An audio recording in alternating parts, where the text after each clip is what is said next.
Israel दुनिया में क्यों ताकतवर है और क्यों इसके आगे अधिकतर देश झुक जाते हैं, इसके विषय में बाइबल से जो परमेश्वर ने जो यासाप और याकूब के विषय में लिखा है और जो इसहाक ने याकूब को आशीर्वाद दिया और फिर उसका नाम इज़राइल पड़ा, इसके संबंध में जो वचन में लिखा हुआ है उस पर एक नज़र डालते हैं कि आज दुनिया में इज़राइल जो है वो ताकतवर क्यों है। जब इसहाक ने दोनों बेटों को बुलाया और उसको कहा, याकूब को बुलाकर कि तू मुझे चूम और मैं जान जाऊं, तो धोखे से याकूब पहुंच गया अपने पिता इसहाक के पास एसाव बनकर और उसके वस्त्र पहनकर उसकी खुशबू लगाकर। इस तरह से जो था वो याकूब वहां पर पहुंच गया अपने पिता के कपड़े उसकी इत्र डालकर, क्योंकि इसहाक जो था वो धुंधला देख नहीं पा रहा था और इसलिए वो वहां पर पहुंच जाता है। जब उसने जाकर पास चूमा तो उसके वस्त्रों की खुशबू आई, बड़े बेटे के एसाव के कपड़ों की जो खुशबू थी वो उसके शरीर में कपड़ों में से आने लगी। तब उसे लगा कि ये एसाव बड़ा बेटा ही है मेरा, लेकिन याकूब धोखे से वहाँ पर पहुँचा। लेकिन ये परमेश्वर की ओर से पहले से ही था कि छोटा बेटा बड़े बेटे पर अधिकार जताएगा। ये इसमें पहले से ही लिखा हुआ था कि छोटे बेटे के अधीन बड़ा बेटा रहेगा। ये वचन में बाइबल में पहले से ही इस चीज़ का जिक्र था। तो जब सुगंध पाकर उसको आशीर्वाद जब याकूब को देने लगा एसाव समझकर, तो उन्होंने क्या क्या आशीर्वाद दिए वो देखिए। देखो, देख मेरे पुत्र की सुगंध जो ऐसे खेत सी है जिस पर यहोवा ने आशीष दी है। आज इज़राइल में 12 महीने में फल मिलता है, कोई भी फल कभी भी उसका सीज़न नहीं होता है। हम लोग इतने समय से इज़राइल में हैं, हम लोग देख रहे हैं कि किसी फल का कोई सीज़न है। हम लोगों की तरफ जब फल आता है उसके बाद में उसका सीज़न ख़त्म हो जाता है, फिर 1 साल बाद आता है। यहाँ पर हर फल हर सीज़न में मिलता रहेगा।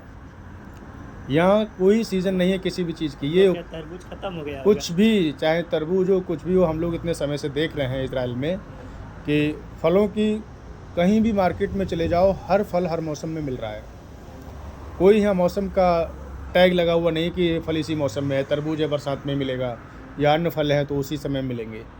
क्यों? क्योंकि ये खेत पर आशीष परमेश्वर ने यहाँ के इज़राइल के जो खेतों में आशीष दी है वो परमेश्वर की ओर से है। देख मेरे पुत्र की सुगंध जो ऐसे खेत की सी है जिस पर यहोवा ने आशीष दी हो। परमेश्वर ने तुझे आकाश से ओस और भूमि की उत्तम से उत्तम उपज और बहुत सा अनाज और नया दाख मधु दिया है। राज्य राज्य के लोग तेरे अधीन हों। पहला। दूसरा वचन क्या दिया परमेश्वर के, जो इसहाक जो परमेश्वर का चुना हुआ था, इब्राहिम के बाद उसका बेटा जो इसहाक आया, उसके द्वारा जो ये वचन प्रतिज्ञा परमेश्वर ने किया वो ये पहली क्या थी कि तेरी भूमि उपजाऊ हो, तेरे पास बहुत सारा दाख मधु हो। आज यहाँ पर अंगूर की आप देखिए, अंगूर इज़राइल का कितने बड़े बड़े बाग हैं इज़राइल में यहाँ पर, और कितना उत्तम यहाँ पर हर चीज़ है। फिर दूसरा क्या आशीर्वाद दिया कि राज्य राज्य के लोग तेरे अधीन हों। भैया क्यों नहीं अधीन होंगे इज़राइल के? तो इज़राइल के अधीन तो होना ही होना है, क्योंकि ये तो आशीर्वाद मिल गया कि राज्य राज्य के लोग तेरे अधीन हों और देश देश के लोग तुझे दंडवत करें। तुम हराना चाहते हो, संभव नहीं है। ये सदियों से चला आ रहा है कि इज़राइल के अधीन रहना है। ये वचन में लिखा है भाई। इज़राइल ऐसे ही नहीं है, ये ईश्वरीय सामर्थ्य ताकत के साथ ये स्टैंड खड़ा हुआ है। नहीं, मुट्ठी भर लोग हैं, हम लोग तो देख रहे हैं अपनी आंखों से।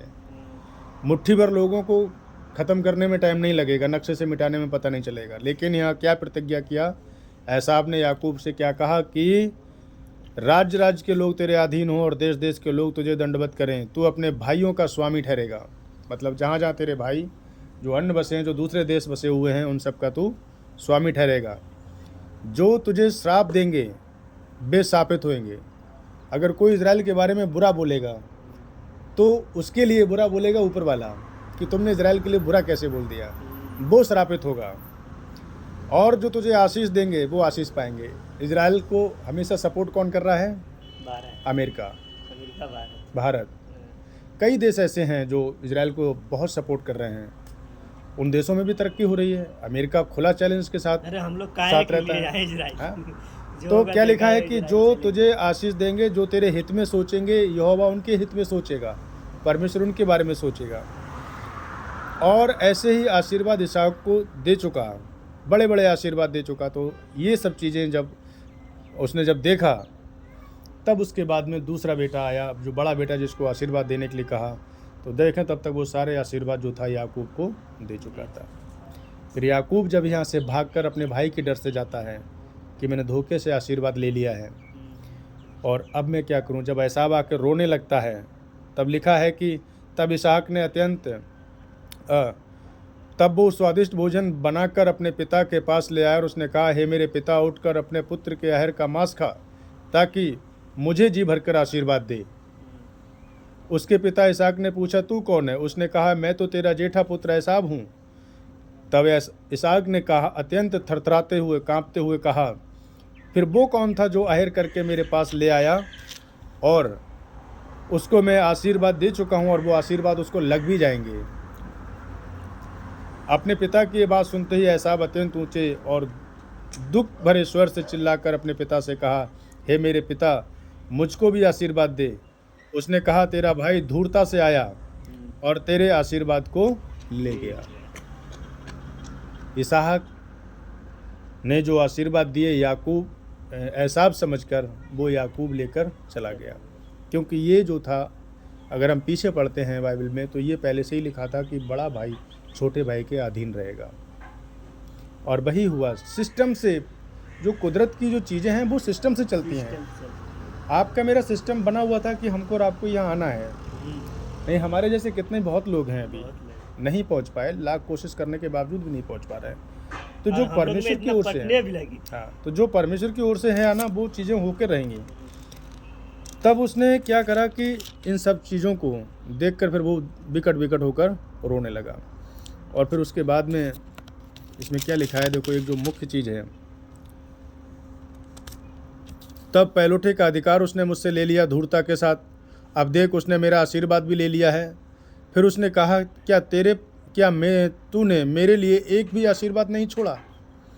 इसहाक ने एसाव को उत्तर देकर कहा, सुन, मैंने उसको तेरा स्वामी ठहराया है। बड़े भाई का स्वामी ठहरा दिया छोटे भाई को। और फिर उसने कहा, क्या तूने मेरे लिए कोई आशीर्वाद नहीं छोड़ा है? इसहाक ने कहा उसको उत्तर देकर, सुन, मैंने उसको तेरा स्वामी ठहराया है और उस सब भाइयों को उसके अधीन कर दिया और अनाज और नया दाखमधु देकर उसको पुष्ट कर दिया। इसलिए अब हे मेरे पुत्र, मैं तेरे लिए क्या करूं? एसाव ने अपने पिता से कहा, हे मेरे पिता, अब तेरे मन में क्या एक भी आशीर्वाद नहीं है? हे मेरे पिता, मुझको भी आशीर्वाद दे। यूँ कहकर एसाव फूट कर रोने लगा। तब उसने क्या आशीर्वाद दिया? तब इसहाक ने कहा कि सुन, तेरा निवास उपजाऊ भूमि से दूर होगा और ऊपर से आकाश की ओस तुझ पर ना पड़े।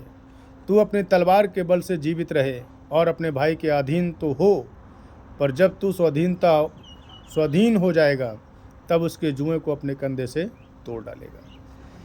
तो यहाँ पर चीज़ें ये हैं कि कई चीज़ें, अधीनता भी इसकी तभी तक है कि जब तक परमेश्वर चाह रहा है।